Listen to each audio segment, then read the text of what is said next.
Good evening. Good evening, Kat. Thank you. I think we will give the other members to join, and then we start by 6:10. I think that will be adequate time for us to wait others. Oh, it's okay. Okay, it's Misawa. So we'll start at 6:10, exactly 6:10. Sawa sawa. Noted.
So good evening, everyone.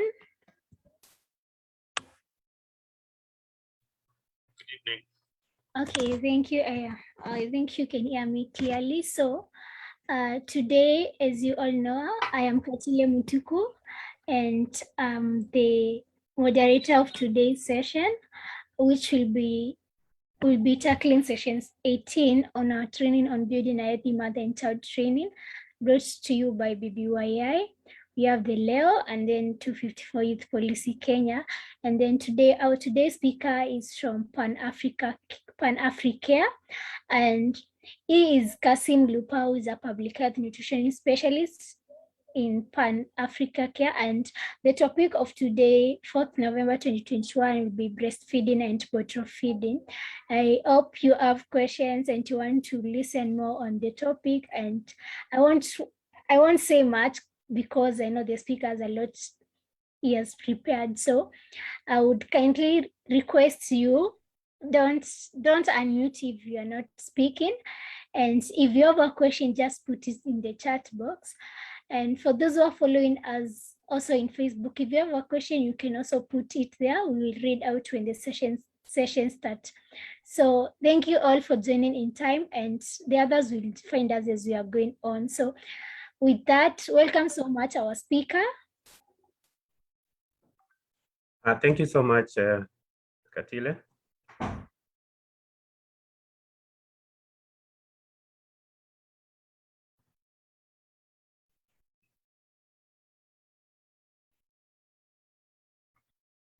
Okay, so allow me to share the screen before we begin.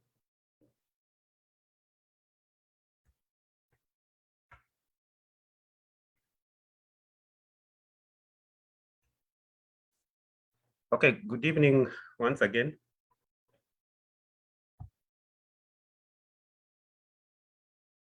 Good evening. I hope you are all able to see the screen. Yes, it's clear. Okay. Should I also turn on my video, or we can just proceed? You can turn on how you feel comfortable. Sorry? You can turn on as you start so that we can see you. Then if you would like, you can also switch it off. Okay.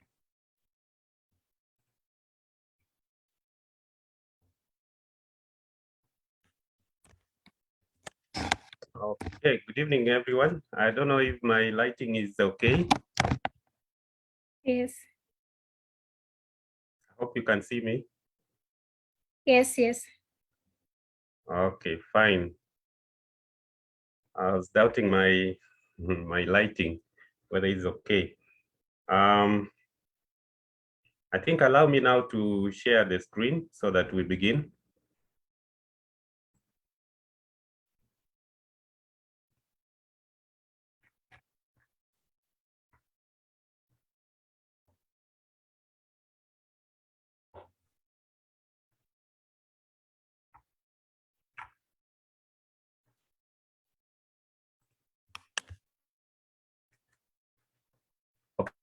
Okay, are we all able to see the screen now? Yes, yes.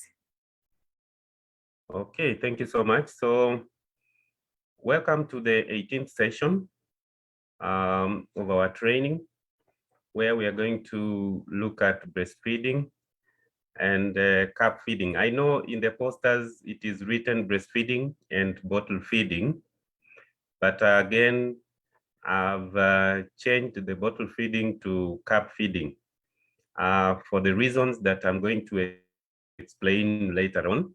But for now, just know that the current recommendation is cup feeding and not bottle feeding. And that's why I have changed a little bit on the topic.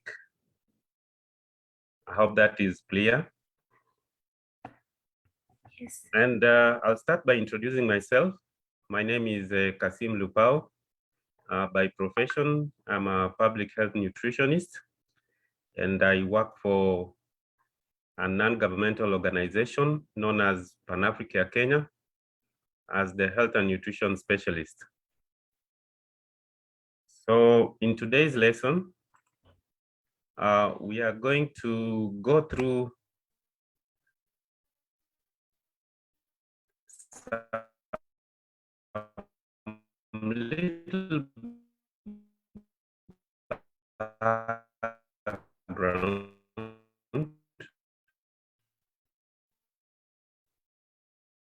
on matters to that early initiation of breastfeeding, exclusive breastfeeding, breastfeeding on demand, positioning, attachment, and suckling, family support for breastfeeding, and finally, cup feeding. But I'll also be able to comment on why we are not recommending bottle feeding. Okay. So a little bit of a background on breastfeeding.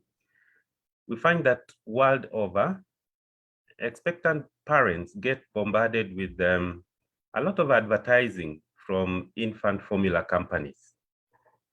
And now the promotion of breastfeeding only depends largely on testimonials from other mothers and endorsement of enlightened health professionals.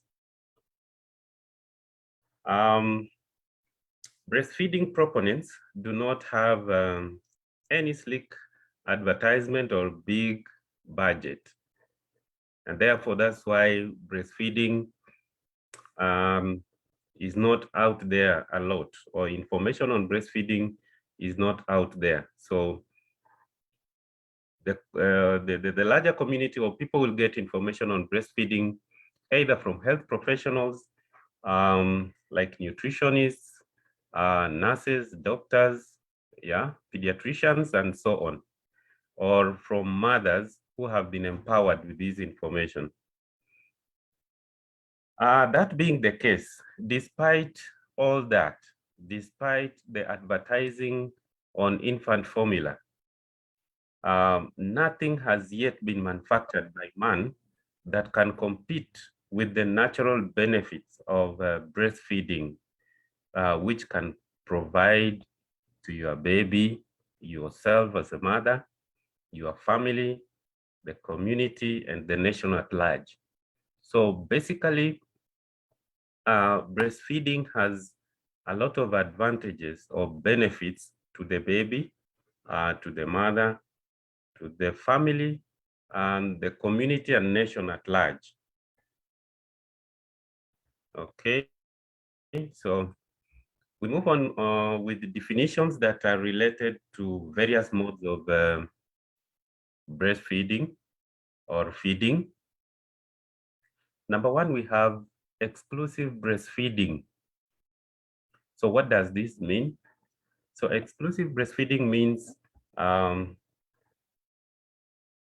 the infant is given only breast milk and no additional food, water, or other fluids, except medicines and vitamins or mineral drops that have been prescribed by health professionals.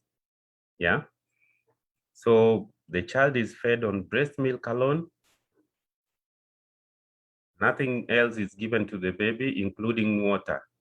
But what is allowed is any medication that has been prescribed by medical or health professionals. So with this definition also, we need to understand that exclusive breastfeeding also includes where the child is fed on expressed breast milk. So either the child can be fed on expressed breast milk for 6 months, or the child can suckle directly the breast milk or the milk from the breast directly, yeah? And then we have partial breastfeeding or mixed feeding. Yes, bro. Have you already left those guys? Let us mute. First. You can help me mute the people who are easy. Okay, just before you guys on the leave, let me ask background. Mike, you know whether Kenyatta is offering Johnson and Actually, Johnson. you can help me mute those people, kindly. I don't know. Are you close enough to Jill to ask? You know. Okay, thank you. We can continue. So the other definition is a partial breastfeeding or mixed feeding. And this is where the infant is given some breast feeds and some artificial foods, fluids or water. So it is a mix of both breast milk and other feeds, okay? And now bottle feeding. What does bottle feeding mean? So this is where the infant is fed on from a bottle. So regardless of the contents that are in that bottle, so long as the infant is being fed from a bottle, that is bottle feeding. So the contents can be either expressed breast milk or other artificial feeds. Okay. The other term is artificial feeding. And this is where the infant is given other feeds and not breastfeeding at all. So the infant is not breastfeeding at all, but only relies on other feeds. This could be formula feeds and so on. Yeah. And then we have replacement feeding. So replacement feeding basically is the process of feeding a child who is not receiving any breast milk with a diet that provides all the nutrients the child needs. So for replacement feeding to be done, one needs to have very good resources so that they're able to procure all the needed foods for that baby. You know, for children, we have 7 food groups that a child needs to eat from. And then in a day, a child is supposed to feed from at least 4 out of the 7 food groups. So that is the recommendation. So we have 7 food groups, and a child needs to feed from at least 4 out of the 7 food groups daily. Yeah. So if that happens, then yeah, the child will be getting nutrients that he or she requires. And then we want to look at early initiation of breastfeeding. So before we come here, there are 2 additional definitions which are not here. And one of it is early initiation of breastfeeding. And early initiation of breastfeeding refers to putting the child on the breast within the first hour of birth. Yeah. So the child is put on the breast within the first hour of birth. So that's the early initiation of breastfeeding. And then there is another definition that is not here, which I would want to bring it out. And this is continued breastfeeding. So continued breastfeeding means at the age of 6 months, it means that breast milk alone is not adequate to meet the nutrient requirement of an infant or a young child. And therefore, other foods are introduced at the age of 6 months. However, breastfeeding will continue for at least up to 2 years or beyond. So the limit is at least, okay, the ceiling is at 2 years, but if you can continue above or beyond 2 years, that is good. So just know that continued breastfeeding is whereby after 6 months, the child is introduced to do other feeds, but breastfeeding continues up to 2 years or beyond, okay? So having looked at those definitions, already we understand what early initiation of breastfeeding means. You are introducing, you are putting the child on the breast within the first hour of birth. And what needs to happen here?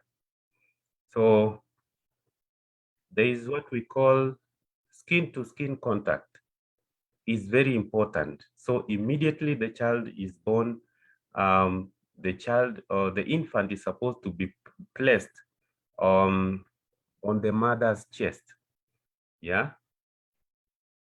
And there should be that skin-to-skin contact.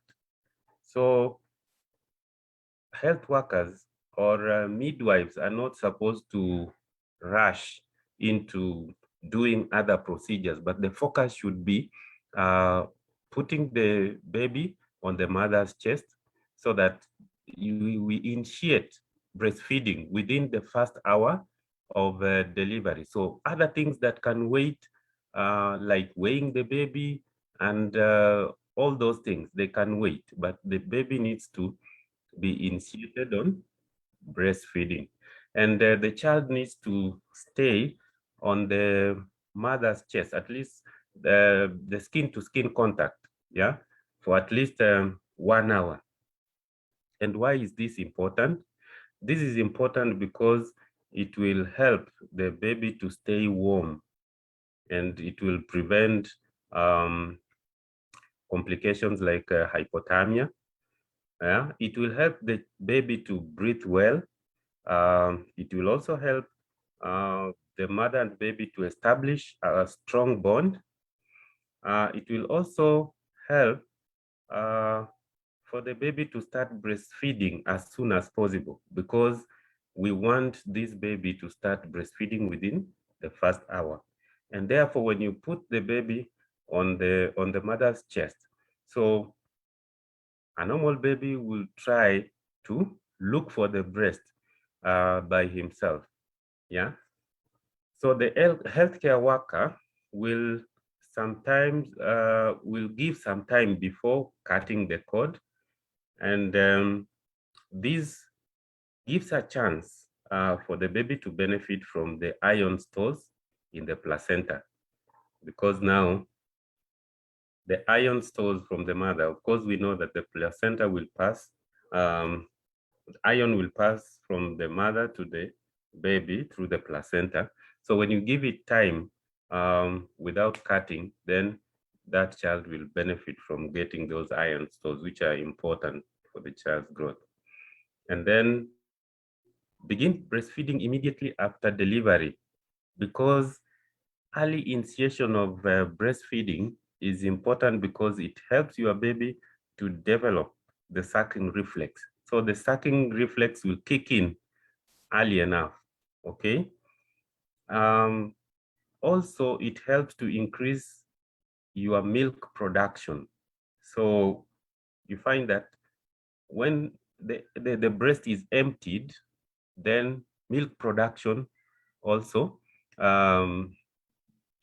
takes place, because now the milk production is determined by how frequent the breast is emptied.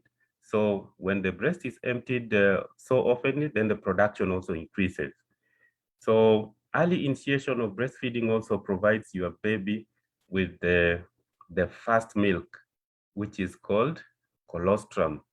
And colostrum has a number of benefits, which include, number one, it's like the first immunization for the baby or for the infant, and this protects your baby from illnesses such as allergies, intolerance, and infections like diarrhea and respiratory tract infections.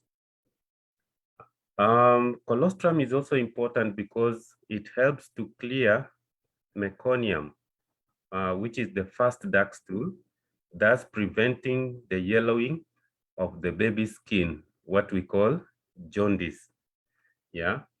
And then it has factors that help your baby's intestines to mature. So there are those growth factors in the colostrum, which helps the baby's intestines to mature.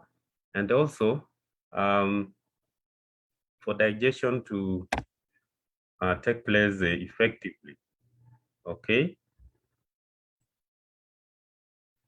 So we are done with early initiation. Now we come to exclusive breastfeeding for children who are between 0 to 6 months. So already we have looked at the definition, and we know that for the first 6 months of life, the child is fed on breast milk alone. Nothing else is given to the baby, not even water. Yeah. So the only thing that is allowed is medications that have been prescribed by healthcare professionals. Otherwise, breast milk alone is adequate for your infant. Okay. And breast milk has all the nutrients your baby needs for the first 6 months of life. Yeah, therefore there's no need of introducing other feeds. Again, we need to note that breast milk has enough water to satisfy the thirst of your baby, even during hot weather. Yeah, so even including hot areas like Turkana, where I work, the breast milk contains water that will be able to quench the baby's thirst. So there's no need of giving your infant any water. The breast milk has substances that protect your baby from common diseases such as diarrhea and respiratory tract infections. Yeah. Again, it is clean, safe, easy to digest, and readily available. Okay. So for a period of the first 6 months, the child is supposed to be fed only on breast milk. Yeah. And there are a number of reasons that can make mothers maybe to stop breastfeeding, or maybe to introduce other foods before the child hits the 6 months. Yeah. And one of the reasons includes the mother thinking that she does not have enough milk.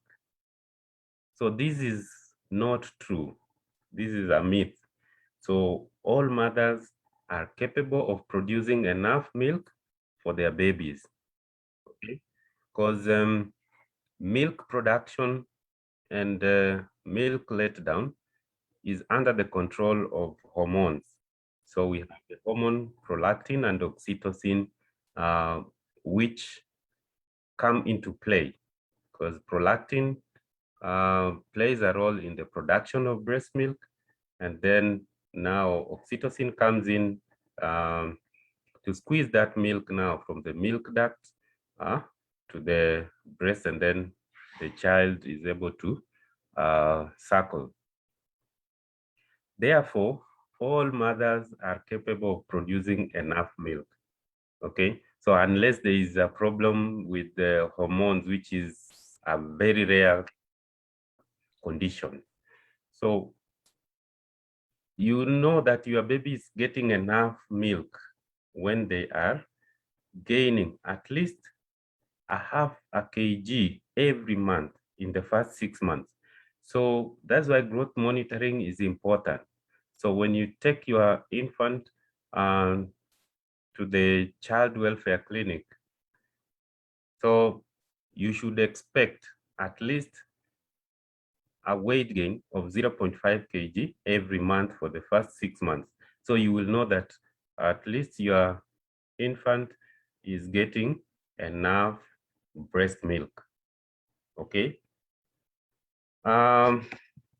Ineffective suckling may cause you to think you are not having enough milk. Yeah. So, and we are going to look at what is called positioning and attachment. Okay. Or what in the layman we call the latching. So if you don't position and attach your baby well to the breast, then the baby will not suckle well, the baby will not get enough, And you will think that you as a mother, you don't have enough breast milk, which is not the case. So the first thing for you to interrogate when a mother says maybe they do not have enough milk, you need to find out issues to do with positioning and attachment. So you'd want the mother to demonstrate to you how they breastfeed. And then you observe if there are any wrong issues to do with positioning and attachment, you correct that, and then the baby will just suckle well and gain the required weight gain. And then some mothers may say that the child has refused to breastfeed. Okay, yeah, we understand that there are such scenarios, but now such a scenario should not lead to complete cessation, as it can often be overcome. Okay, so it is normal for some reasons a child may refuse to breastfeed. For instance, the child could be sick. Okay, and when the child is sick, may not breastfeed adequately or may refuse to breastfeed for some time. Okay, or again, depending on the age. You see some children, when they attain the age of 1 year, they may do what is called self-weaning. Okay, so they may just refuse to breastfeed on their own. So you need to interrogate and find out if the child is sick. They need to get medication, but continue to breastfeed. Okay, and what is important is that keeping your baby close to you with plenty of skin-to-skin contact will help your baby to breastfeed again. Yeah, and also let other people help you in other ways. And that is why we have the healthcare workers who can provide you with the necessary support. Okay. Something very key is breastfeeding on demand. Breastfeeding on demand. And what does this mean? So breastfeeding on demand basically means breastfeed whenever your baby wants, or whenever you feel necessary. And that is throughout the day and night, as this helps to make enough milk for your baby all the time. So breastfeeding on demand means that you breastfeed your baby whenever the baby wants, or whenever you as the mother feels necessary. And this should happen during the day and during the night. So one important point to note here is that the amount of milk you make as a mother depends on how often a baby breastfeeds in a day. So there is that supply and demand, okay? And more suckling with good attachment makes more breast milk. So the more the baby suckles, the more milk is produced. Okay?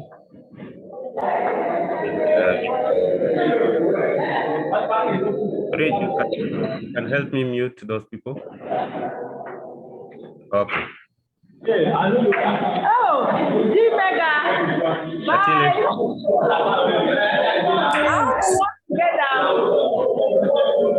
Atile, you can help me mute those people.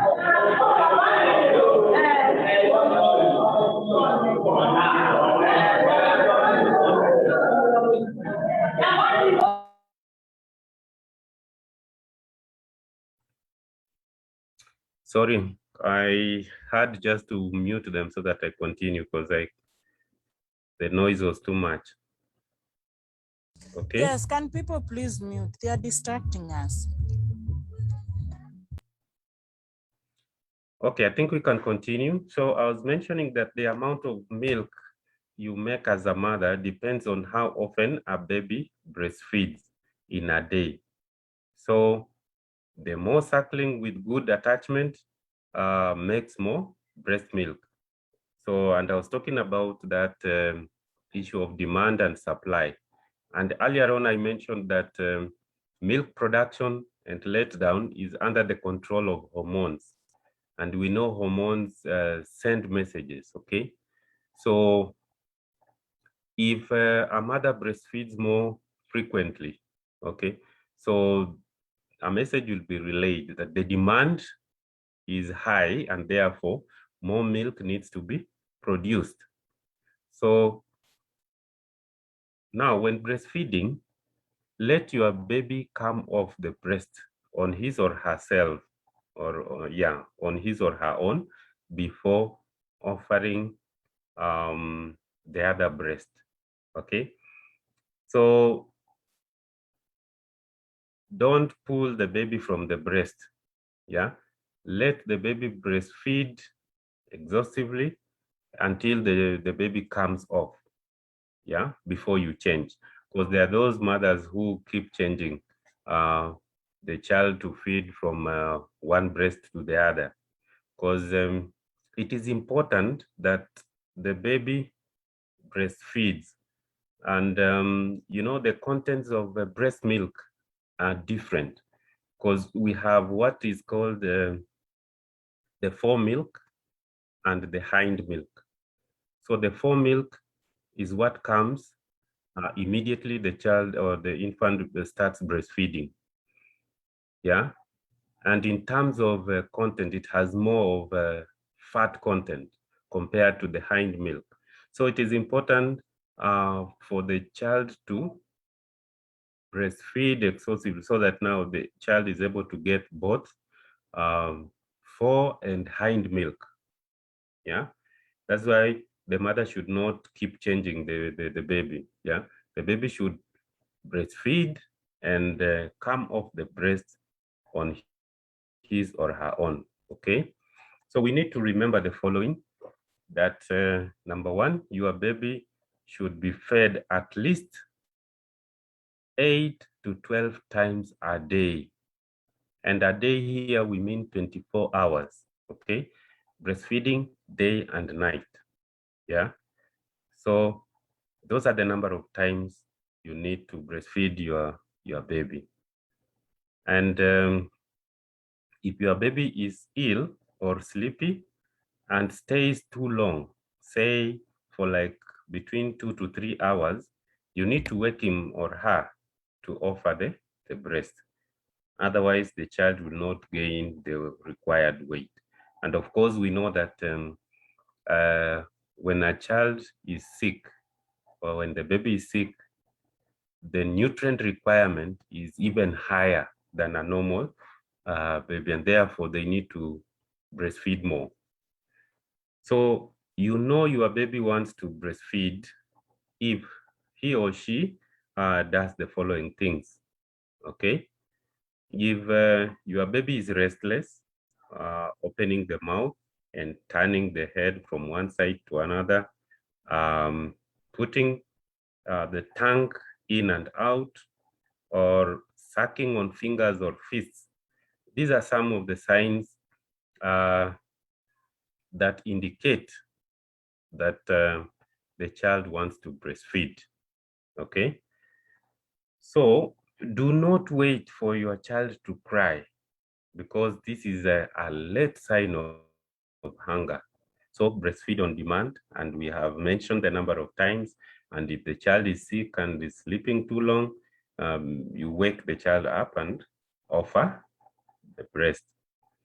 So your baby, you will know that your baby is getting enough milk when he or she gains at least a half a kg per month and is passing light colored urine at least 6 times a day, and that child is active. But if the color of urine is dark or concentrated, then you know that the child is not getting enough breast milk, okay? Something to note is that if the mother is concerned about her baby not getting enough milk, encourage the mother and build her confidence by reviewing how they attach and position the baby to her breast. So reassure and the baby, reassure that the baby is getting enough milk. So that's what I was talking about earlier.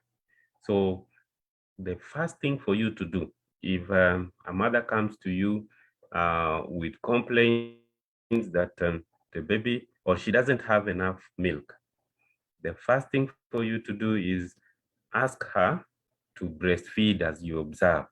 And what you will observe, the key things to observe is positioning and attachment. And we are going to see which is the correct position, which is the right attachment, the key points for you to note when a child is properly positioned and when a child is properly attached. So in most cases, when there is poor positioning and attachment, then we'll see these complaints that, okay, I don't have enough milk and such like. But when you counsel and show them proper positioning and attachment, when they do that, more often than not, the breast milk will come and the baby will suckle well, okay? So you need to do that and reassure the mother, because we've said all mothers have enough breast milk, okay?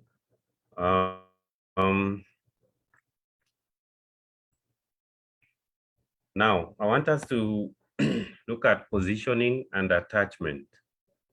So the photos or the pictures appearing here are pictures of good and poor attachment. So there are differences you can see in the first picture and the second picture, okay? So in the first picture, you can see almost the whole the whole breast, yeah, or the entire breast is in the baby's mouth, okay? The nipple, including that black area that we call the areola, is in the mouth of the baby. So you can see the baby's mouth is wide open. You can see the baby's chin is touching the breast, and the lower lip of the baby is turning outward. So this is good attachment. The first picture here is showing us good attachment. However, in the second picture, you can see the baby is only holding the nipple. It's only the nipple that is in the baby's mouth. The baby's mouth, again, is not wide open. The chin is not even touching the breast, okay? And the areola is very far. So this is poor attachment. So the breast should be inside the baby's mouth. So we are going to see.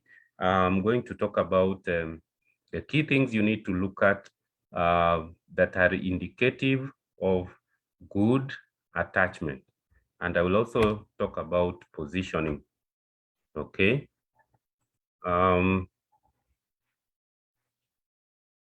Now, there are three things here. So we have positioning, attachment, and suckling, okay? So correct positioning and attachment helps to ensure that your baby suckles well and you as a mother produce a good supply of breast milk. So we begin with positioning. So what is the positioning? Basically, positioning is how you as a mother, how you sit and how you carry the baby, okay? So basically, the proper positioning, the mother should sit comfortably in an upright position, okay? And you can use a pillow or folded clothes to help the baby come close to the breast, because one sign of good positioning is that the baby should be close to the breast. And then number 3, ensure that your baby's head and body is in a straight line. I don't know if you can see on this photo on the right top corner. So the way this baby has been held, yeah? So the baby's whole body, okay, the baby's head and body is straight, in a straight line, okay? And then you support the baby's whole body, not just the head or neck. So you can see on that picture, the mother is holding the baby all the way from the head to the bottom there. So the mother is not only holding the head or the neck, no. So you support the whole body, okay?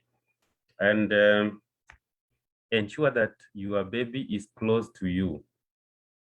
So facing you as a mother, and can get to the breast without turning the neck, okay? Because if the neck is turned, then the baby will have problems in swallowing. And lastly, on positioning, ensure the baby approaches the breast, nose to the nipple. And then signs of good attachment. So this is what I was talking about in the previous photo, picture number 1. So that is a good attachment. And just to summarize, your baby's mouth should be wide open, and you can see more of the dark skin, that is the areola, surrounding the nipple above the baby's mouth than below, or your baby takes a mouthful of the breast, okay? And then next, the baby's lower lip should be turned outward. So you can see on this picture, the lower lip is turned outward, yeah? And your baby's chin should be touching your breast. So again, sorry, you can see in that picture, the chin, the baby's chin here is touching the breast, okay? And support your breast with your fingers, forming a C shape. So you can see how the C shape, the mother is supporting the breast. So we avoid supporting the breast with 2 fingers, what we call scissoring. Scissoring is not recommended because when you place the 2 fingers, in most cases, the fingers are placed on the milk ducts, and that blocks milk from coming out. So you should support with the hand, forming that C shape, okay? Now we come to suckling. So always allow your baby to finish breastfeeding from one breast before switching to the other. I think I've spoken to this, so that now the baby can benefit from getting both for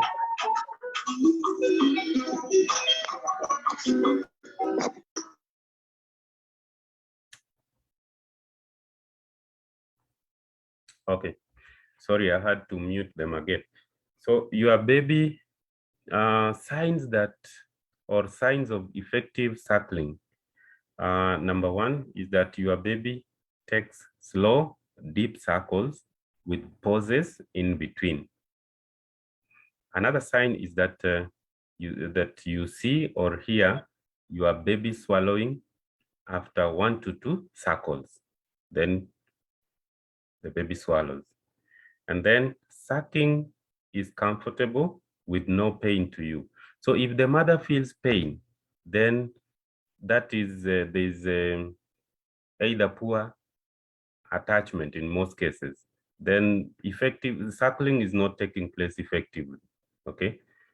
If your baby finishes breastfeeding from one breast, releases it and looks content and relaxes, then it means that is a sign of effective suckling.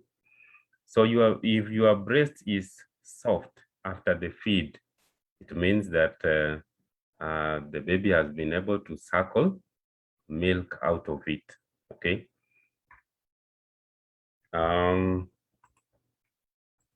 We move on. What about now breastfeeding positions? So there are a number of breastfeeding positions, and you can see from the pictures presented here. Number one, we can see the cradle position. Number two, there's the cross arm position. Number three, there's the underarm position. Number four, there is lying down on side position. And then lastly, 5 and 6, these are positions for breastfeeding of twins, okay? So you can see, even a mother can breastfeed twins at a go. So a mother can hold her baby in different positions while breastfeeding. And we have seen all those positions. So we're just going to discuss about the different positions and which position is recommended for what context. Number one, we have the cradle position. So this one is comfortable and most commonly used for a healthy mother and baby, okay? So a healthy mother and baby can use this position. Then the cross arm position is mostly used for small or ill babies. So you have good control of the baby's head and body. So helpful when a baby is ill so that they can breastfeed well, okay? Or when the baby is learning to breastfeed for the very little ones. Then the underarm position is used to breastfeed twins or to help drain all areas of the breast. So it gives you a good view of the attachment. And then the side lying position is a good position, comfortable after cesarean section. So it helps a mother also to rest, okay? And then now we come to family support for breastfeeding. So a breastfeeding mother needs to be supported to effectively breastfeed, yeah? So allow time and space for mothers to breastfeed while at home. Yeah, but we are not restricting ourselves only to home environments, but these also includes workplaces. So workplaces should also be set in such a way that there are spaces for mothers to breastfeed, yeah, and continue with their work. So provide comfortable sitting area, assisting to take care and control the older children. So you can also allow the baby to breastfeed adequately. Spouses, family members, and friends of the mother should be orientated on the skills to support women to breastfeed, including the workplace. And that's why I've said workplaces also need to provide spaces for mothers to breastfeed. So we also need to provide emotional and physical support for mothers to exclusively breastfeed by doing the following.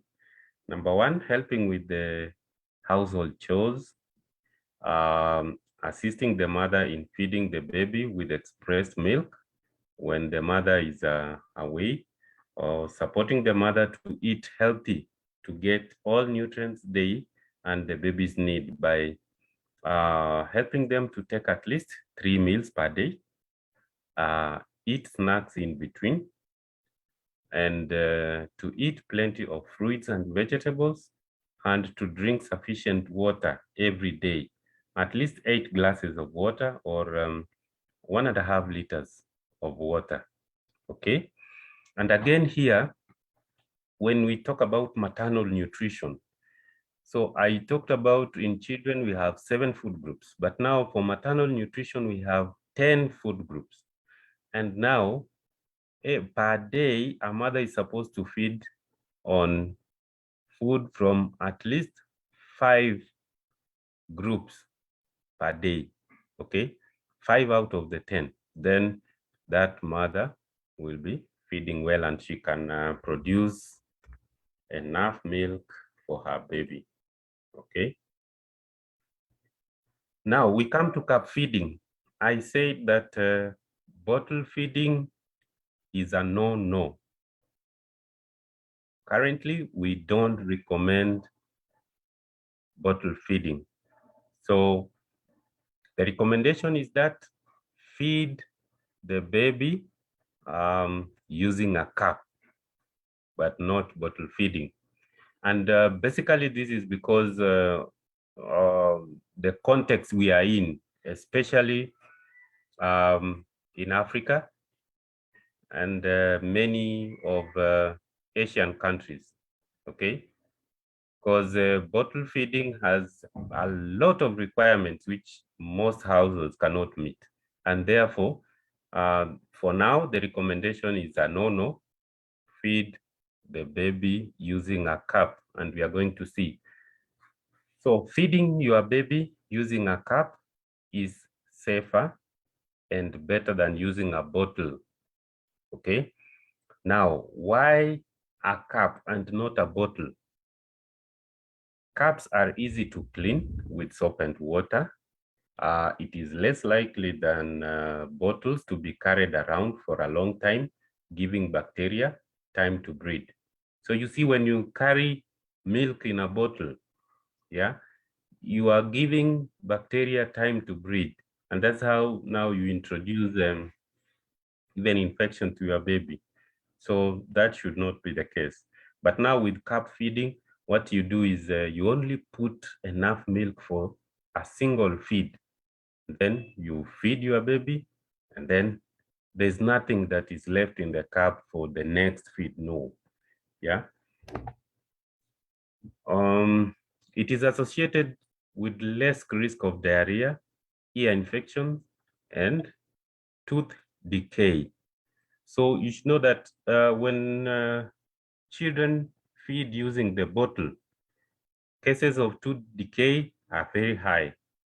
And then a cup cannot be left beside a baby to feed himself. So the person who feeds a baby by cup has to hold the baby and look at him or her, giving the attention he or she needs. It does not interfere with suckling of the breast. Again, when you feed your baby with the bottle, so that teat in front there confuses the child. When the child gets used to that, then he or she cannot breastfeed again because it brings a lot of confusion. So when the child is put on the breast, the nipple and that teat of the bottle, yeah, when the child gets used to that, then they will not breastfeed. But now with cup feeding, when you put the child on the breast, the child will just suckle well because the technique is the same.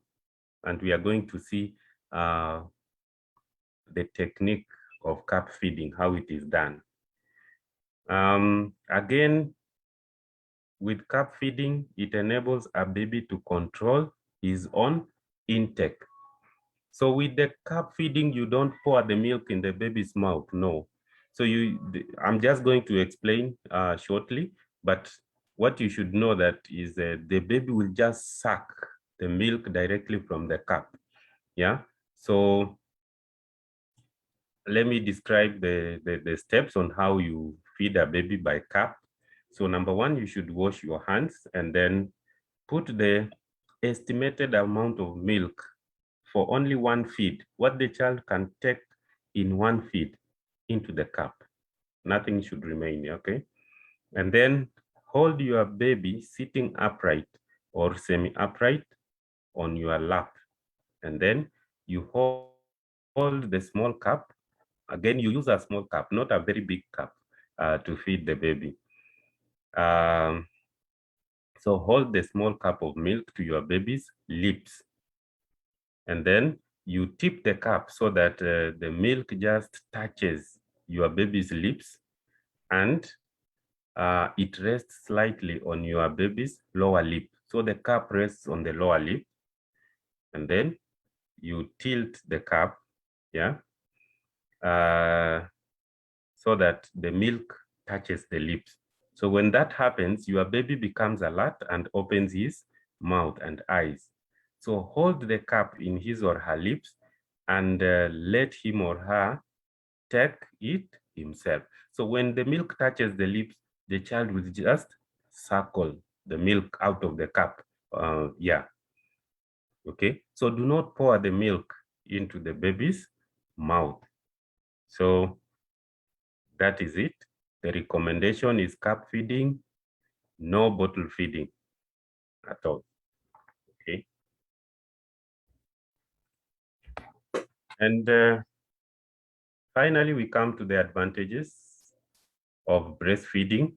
And I mentioned that breastfeeding has advantages to the infant, to the mother, to the family, and to the society at large. So what are the advantages of breastfeeding to the infant? So number one, it reduces mortality, infectious morbidity, and hospitalization. So we have seen, okay?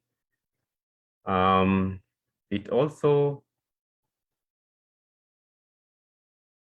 helps in gastrointestinal development and function because it has some growth factors which helps the intestines to mature and also helps digestion to take place well. It reduces the risk of infection due to diarrhea and upper respiratory tract infections compared to formula feeds.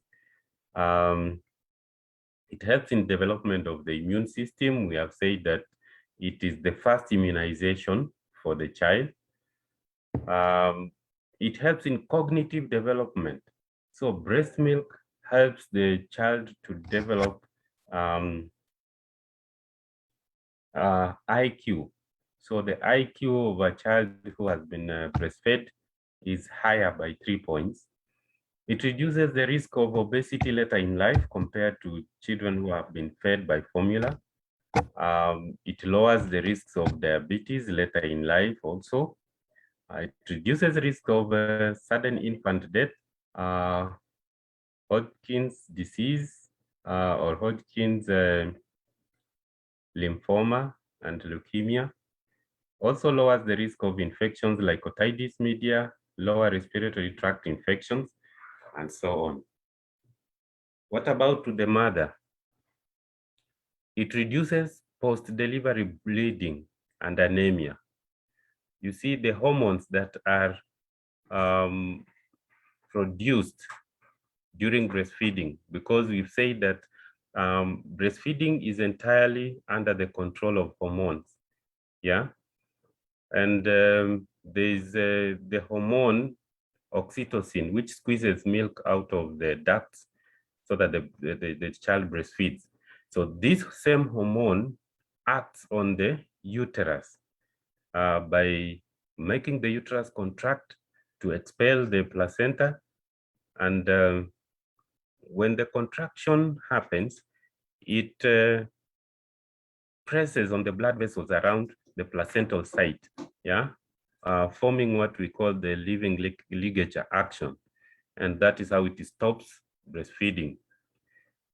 It delays the next pregnancy. You see, when these hormones are in circulation in the blood, then pregnancy is delayed. But again, the caveat here is that the time duration. So a mother should not say that because she's breastfeeding, then she cannot get pregnant. No. So there's a limit, and that is up to 6 weeks. So after 6 weeks, then the mother is supposed to go to family planning clinic to get an option. And then it protects against breast and ovarian cancer. You see, when the hormone prolactin is high in blood, when the mother is breastfeeding, then the hormone estrogen goes down, you see. And when estrogen goes down, because these cases of ovarian cancer and breast cancer are more associated with estrogen. So if a mother breastfeeds, yeah, it reduces those chances, yeah. Again, it reduces the risk of diabetes, because again, when a mother breastfeeds, she will cut down that weight, what we call the baby fat. And by cutting that, you know, the baby fat comes with weight, yeah? And when that is cut, then the risk of diabetes also goes low. And then there are advantages to the family. So there are low health costs, because now this child will not fall sick more frequently. Therefore, the health costs goes down. There's the less illness. It increases family bonding. There's also increased productivity because the child is healthy. And we've talked about high IQ, yeah? And with high IQ, it means that such children will go through school without any challenges. And then after that, they'll be involved in gainful employment later in life. And then that means they'll be productive. And then poverty eradication due to reduced cost of infant formula and the healthcare expenditure, because now there's no expenditure for, the health expenditure has gone down. There's no cost for buying formula and such like. And therefore, the money that would have gone for such expenses is saved for other development issues at household level. And that's how you cut poverty. And then food security, because breast milk is readily available, okay? And then to the society, breast milk is eco-friendly, because it's not like other formula feeds which are sold in tins, plastic bottles, and such like things, so which pollute the environment. But breast milk, yeah, is taken directly from the breast, so there is no issue of polluting the environment. Human resource development. Again, I've talked about children who are breastfed, they have high IQ, they will go to school very well, they will pick careers that are good, and they will contribute to the society as a workforce that will be meaningful. And then in terms of economic progress and development, yeah, linked to the same. And environmental sustainability. And lastly, heating and preparation at home. Such things don't happen, because now breast milk is ready for the child to just suckle. So there are no such challenges. It doesn't require any heating or yeah, preparation. So basically, that is it about breastfeeding and cup feeding. Okay. So I think now we will go to the chat box and see the questions that have been raised. Let me see.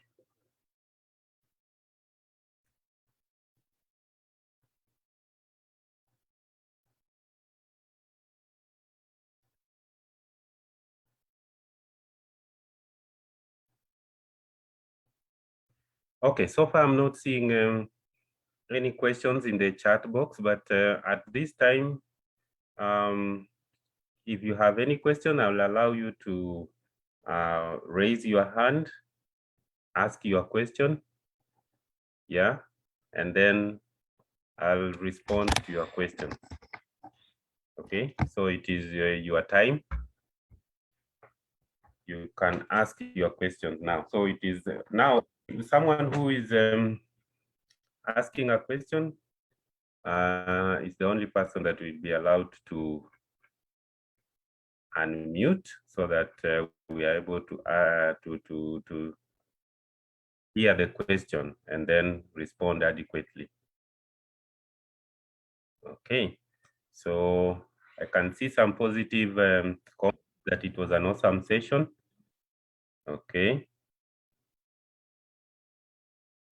Okay. Any questions? It's your time.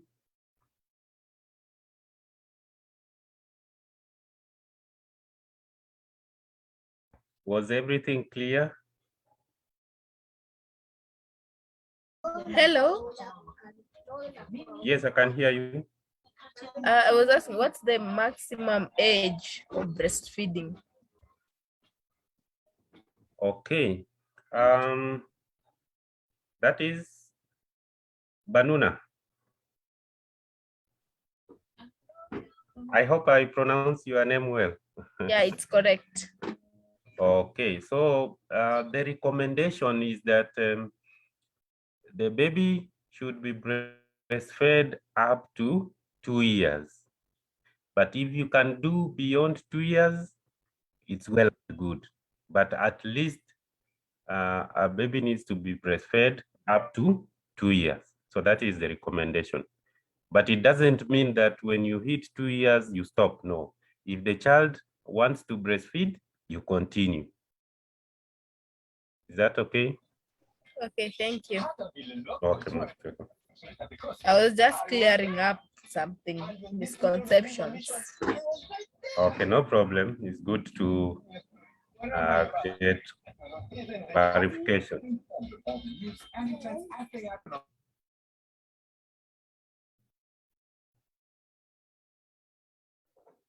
Joyce Mikalians is up. I was asking, is it healthy for a pregnant woman to breastfeed another baby? As in to say, for example, one got pregnant when still breastfeeding. Have you gotten my question? Yes, I've gotten your question. A pregnant mother can still breastfeed. However, it is not recommended the very last month. Yeah, it's good at least for the mother to have some break before now she can have another baby and start breastfeeding. Yeah, but it is not contraindicated for a pregnant mother to breastfeed, but she cannot do that to the very end, no. Okay, thank you for the clarification. Okay, yeah, I'm seeing another question about pacifiers. We have said that we shouldn't feed babies with bottles. Someone is asking, what about giving them pacifiers? So pacifiers, again, not recommended because they will just soothe the baby, but they don't probably, you see, the pacifiers will just help the child not to cry, soothe the baby, but now there's nothing that the child gets from the pacifiers. So we have talked about how you can know that your child is getting enough breast milk. And you can tell when you take your child to the child welfare clinic. Your child should be gaining at least 0.5 kg per month. But now, children who are given pacifiers will not take in enough breast milk. And then again, when children are used to these pacifiers, then when you put them on the breast, they will not again breastfeed effectively. Most of them will refuse to breastfeed or stop breastfeeding. So pacifiers are not good because one, again, they will just suit the baby. The baby may not demand to breastfeed, but now it has consequences because now the pacifiers, we know there's no any nutrients the child is getting, okay? So the child will not gain the weight that is required, which is not good, okay?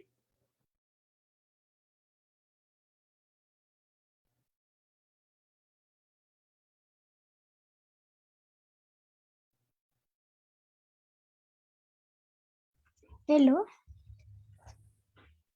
Hello. Mercy Cynthia and is up. Sorry? Mercy Cynthia. Yes. Yeah, Mercy, you can unmute. Mary Cynthia.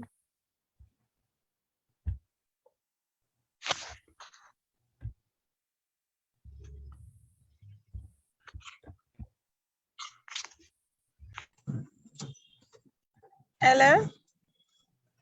Yes, I can hear you. Okay, my name is Angolika. My question is there anything that can be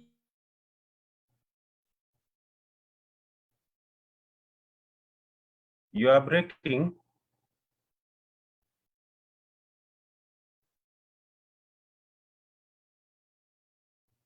I think I lost her.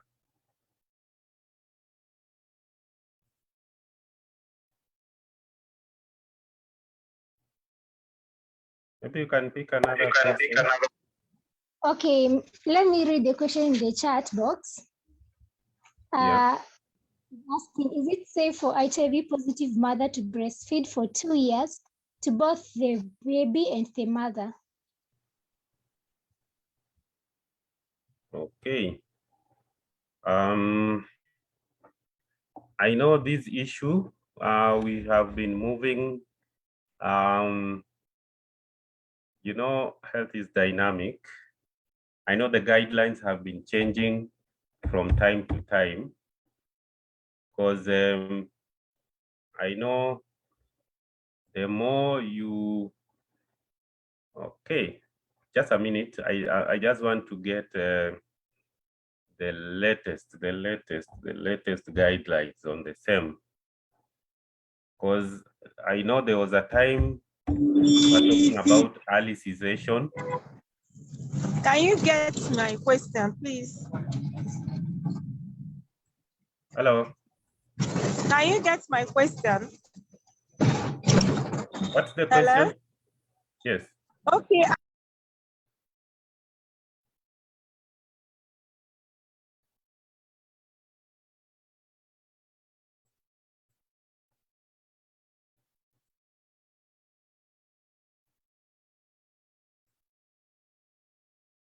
Hello.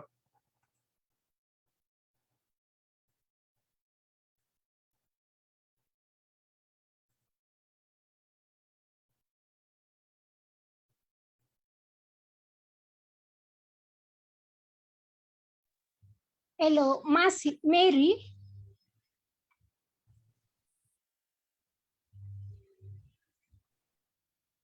I think. Can you hear me? Yes. Can you hear my question? Yeah, you can ask your question. Okay, I was asking, is there anything that can be used to supplement breast milk for a child that lost her mother at birth? Did you get me? Okay, I can get your question. So, bottom line, we know that breast milk, when we began the session, I mentioned that there are a lot of advertisements on breast milk substitutes, especially about artificial feed. You can help me mute. However, there is no product that has been manufactured which is close to breast milk. You know that in such scenarios, we need to go with what is feasible, okay?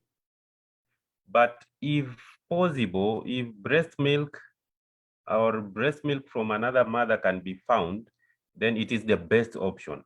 However, if not, you know, like for artificial feeds, like formula feeds, before you recommend that, you must have done a thorough history taking, a thorough assessment. The mother must be, or the caregiver must be able to afford the formula for that period of time, at least 6 months. And you know, formula feeds are very expensive, okay? But also there are other alternatives like cow's milk, goat milk, and the other. But we know they also have their challenges. So we have several options like the formula milk, cow milk or goat milk and such like. But now you need to assess because you cannot just tell the mother to use formula feeds if they cannot afford to buy the formula for 6 months, because you must do the calculation to that mother so that she understands the amount of money she must have, or the caregiver, the amount of money they must have for the 6 months period. If they cannot afford, then you use other alternatives.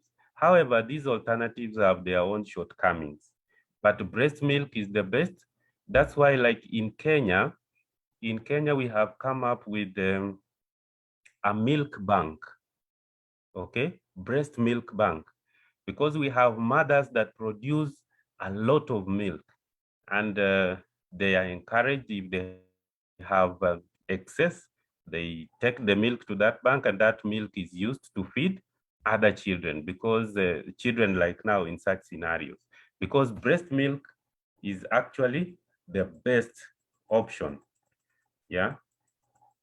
However, when you get such scenarios, I've just said, take proper history, put all the options on the table, let the caregiver decide based on what they can afford. But bottom line, breast milk is the best option. There is nothing that you can compare with breast milk. I hope I answered your question.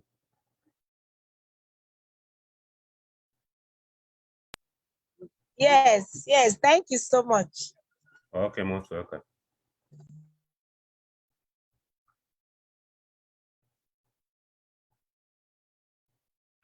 Hello. Hello.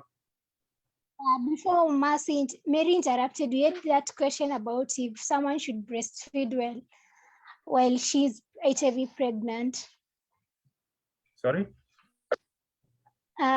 You are answering a question about why like should a mother breastfeed during pregnancy, like breastfeed if she's HIV positive. Okay. So the recommendation, because we must follow the guidelines, the recommendation is whether the mother is HIV positive or not, they should breastfeed, because we are looking at the benefits, okay? Because you can tell the mother to stop maybe breastfeeding and give other alternatives like formula feeds, but the child may end up dying because of hygiene issues, because the formula feeds may become very expensive. Now the caregiver may not afford, and therefore what they'll do is they'll be diluting those formula feeds. If hygiene is not correct, the child may have diarrhea issues, and at the end of the day, a death is just a death. So you will be running away from the child dying from HIV, but at the end of the day, the child will die because of complications of diarrhea, you see. So that's why we recommend that even in cases of HIV, the mother should still continue to breastfeed. However, you need to be very keen and observe in case the baby has any challenges like oral thrush, that needs to be treated immediately, yeah? Or in case a mother has some breast complications, then they need to be treated early enough.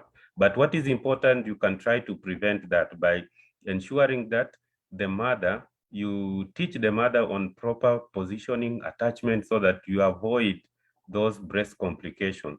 Because now when those complications sets in, the risk of infection becomes high. But now when you counsel the mother, teach them on the correct positioning and attachment, then she will not have complications like cracked nipples and such like things, yeah? And therefore, so long as, okay, because now breastfeeding will go with other remedies, because the mother will be on antiretrovirals. The child also, because the child is exposed, will also be on antiretrovirals. So now the risk of the mother transmitting the HIV to the baby becomes lower. So an HIV positive mother can still continue to breastfeed so long as she's on ARVs. The baby is also covered on ARVs. And I've mentioned that you need to be on high alert to look at any complications to the mother's breast especially, and on the child's side, in case the child has issues to do with oral thrush, they need to be treated early enough so that you reduce the chances of HIV transmission. Is that okay?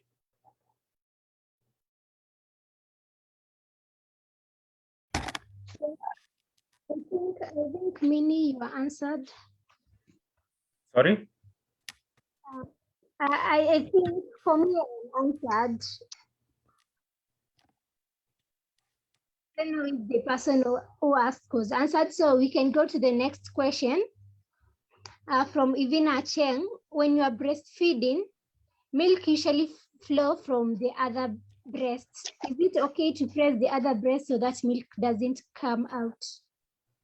You're saying, is it okay to do To what? press so that milk doesn't come out.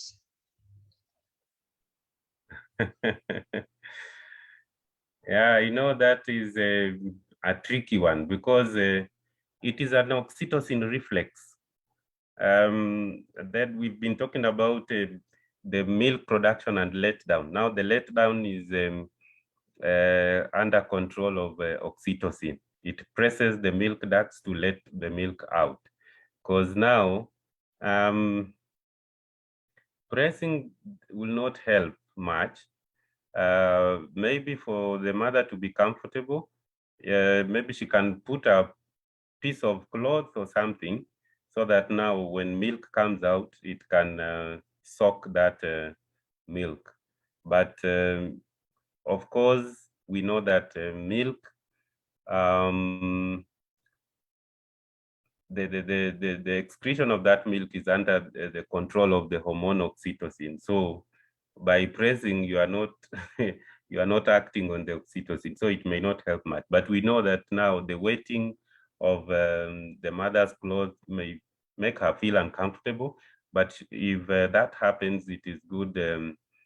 Maybe she can put some piece of cloth or something that can help absorb that milk.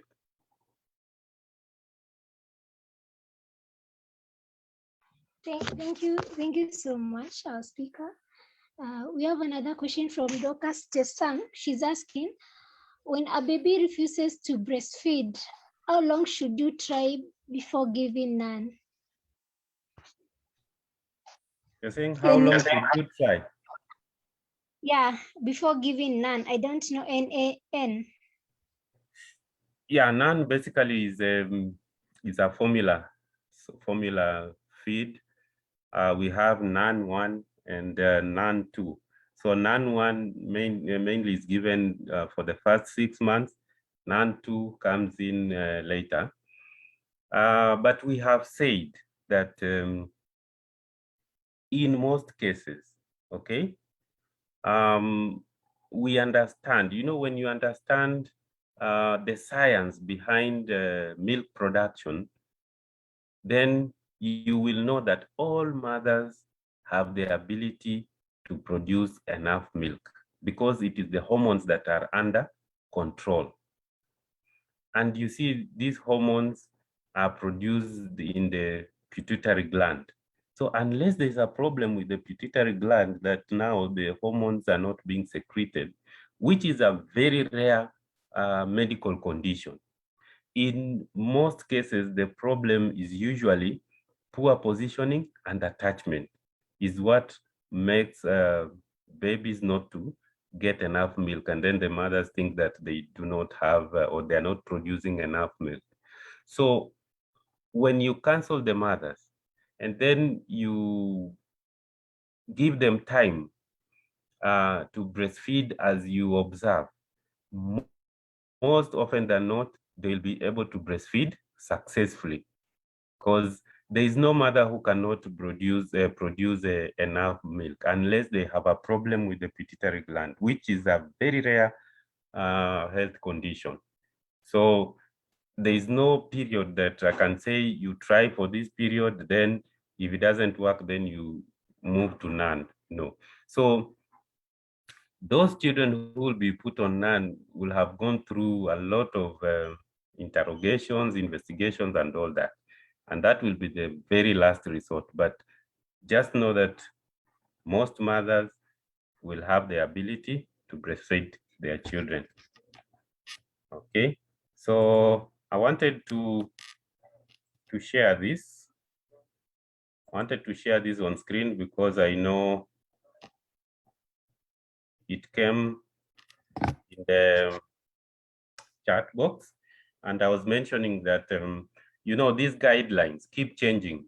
There is a time we were talking about early cessation of breastfeeding so that we reduce the exposure and all that. So I don't know if you can see the screen. Yes. Yeah. Now what I'm sharing here, I'm sharing the latest guidelines on breastfeeding in the context of HIV/AIDS. Okay. So you can see all these arrows, but I want us to concentrate here. HIV-positive mothers and their babies. So the first bullet here is saying, provide the mother with ART to achieve optimal viral suppression when the infant receives ARV prophylaxis in line with the current national guidelines, okay? So when a mother is HIV positive, the mother is put on ART and the baby is put on what? ARV prophylaxis. So what the ART will do is to suppress, the virus, okay? And that reduces the chances of the child getting the HIV, because we understand that breast milk is the best. There is no product that has been manufactured that can be compared with breast milk. So the breast milk has a lot of advantages. That's why we are insisting, because I mentioned that you can run away from the breastfeeding this child, but the child may end up dying because of other complications of hygiene and such things. So these are the recommendations, okay? Number 2, support adherence to ART for a mother, prophylaxis for the infant, and support optimal feeding practices, okay? Number 3, link infant to timely HIV negative exposed infant interventions and early infant diagnosis, okay, at 6 weeks, okay, 6 months, and 12 months. So conduct an antibody test at 18 months and every 6 months until cessation of breastfeeding. And then number 4, give information on prevention and management of breast conditions. See, this is what I was talking about. Yeah, if a mother has some breast conditions, breast engorgement, cracked nipples and such like, they need to be treated early enough. So for infants confirmed to be HIV positive, initiate ART and support drug adherence for, to achieve optimal viral suppression. And then support mothers to continue with exclusive breastfeeding for the first 6 months. And then introduce timely, appropriate, adequate, and safe complementary foods with continued breastfeeding for how long? 2 years or beyond. And then focus on retention in care for both mother and baby, okay? So we can see even in the context of HIV, we are still promoting breastfeeding.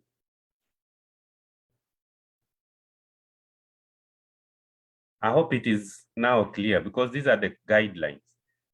Because I know way back, there were guidelines that, okay, you don't expose the child so much to breastfeeding, there's early cessation of breastfeeding and such like things. But for now, these are the guidelines, and I hope you've gotten the points clearly.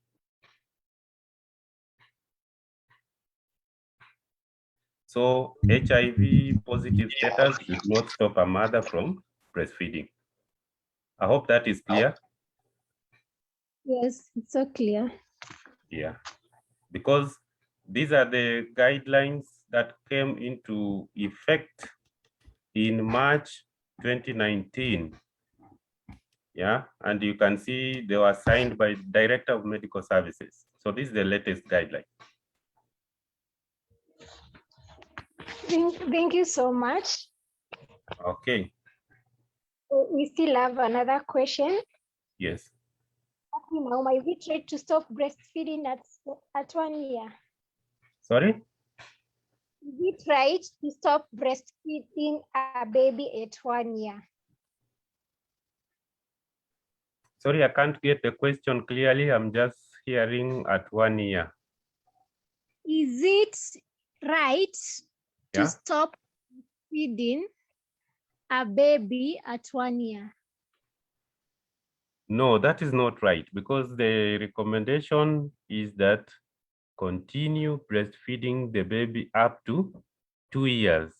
So 2 years is minimum. So 2 years or beyond. Yeah.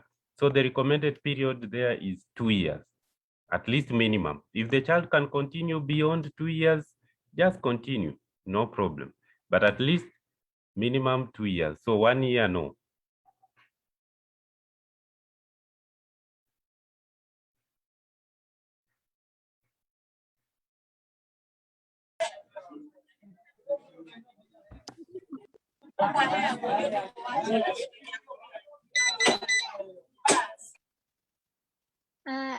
We still have another question. Okay. During breastfeeding period, the nipples usually become cracked and painful. Is it okay to apply different creams because the pain can make you stop breastfeeding? No, you should not apply any creams on the nipples. The best you can do is apply the breast milk, okay? So the breast milk itself, especially I was talking about the fore milk and the hind milk, and we say that the fore milk has high fat content, yeah? So you should just apply the breast milk itself. It will help, as opposed to applying other creams which will make the nipples even dry faster and make the situation even worse. But what is important, cracked nipples comes about as a result of poor positioning and attachment.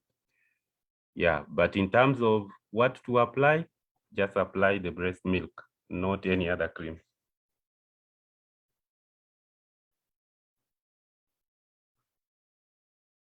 Thank you for that answer.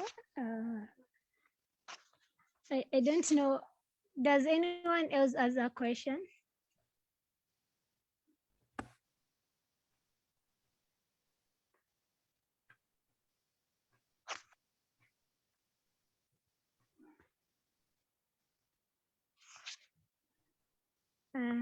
On my side, I'm not seeing any other question. Maybe I can look at Facebook if you have questions. Okay. Think Just people are satisfied.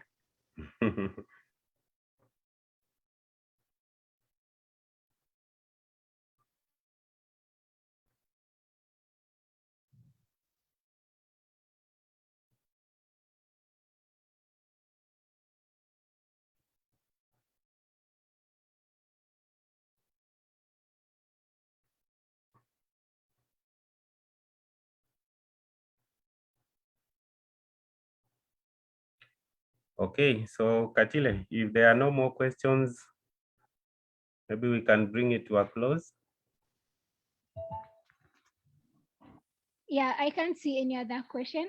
I've just seen positive comments in the chat box from Ivina Cheng, thank you, doctor. From Eunice, well answered, thank you. Mini Gital, yes, she's answered, thank you very much. From Anulika, thank you so much. Someone else from Nutritionalist, it was an awesome session, thank you so much. I think that's all I have.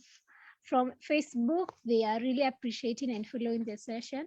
And with that, I really learned a lot on my side about breastfeeding and cup breastfeeding. Yeah. So I really appreciate that. Maybe from the participants, those who are following, you can just use a thumbs up as a way of appreciating the speaker.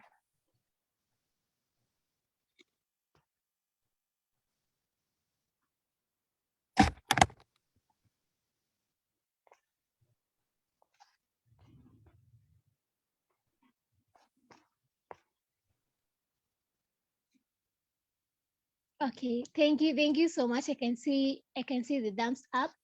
Really appreciate it. Now, from my side, I'm so happy and I'm so grateful for the time that you've talked to teach us on breastfeeding, and I think I will apply this so much in my life as a lady, and also to the ladies in the group. We really apply it.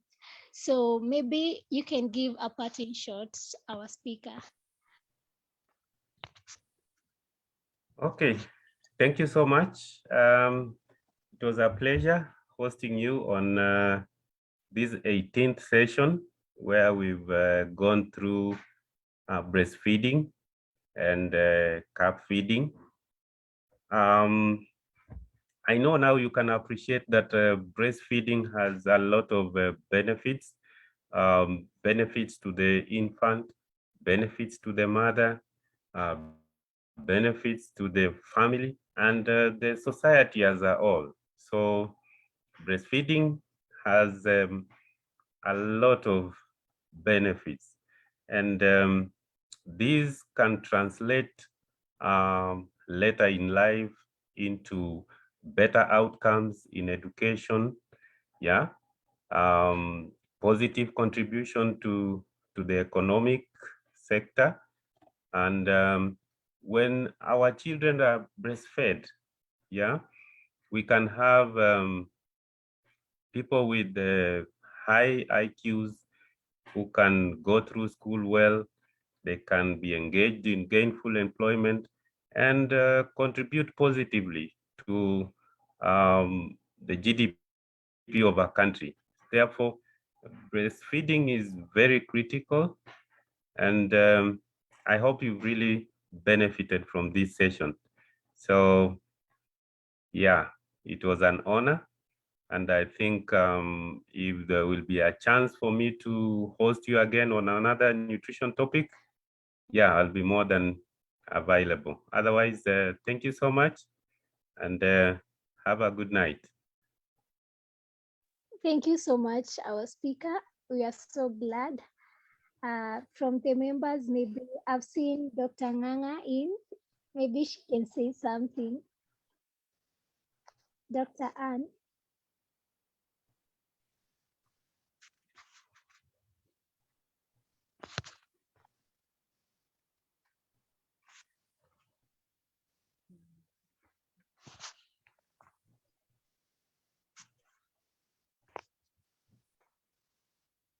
Dr. Ann.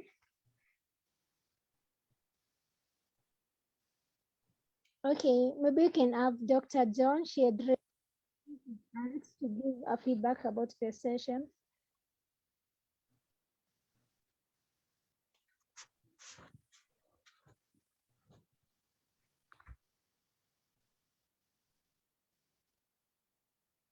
Dr. John.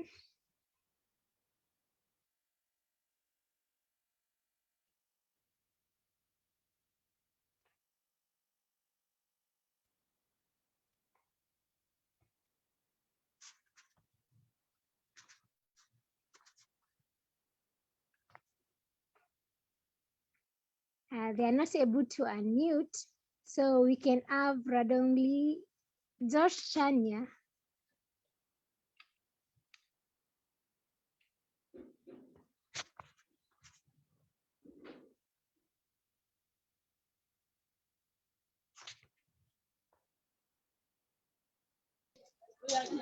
Which day be the cake, the birthday?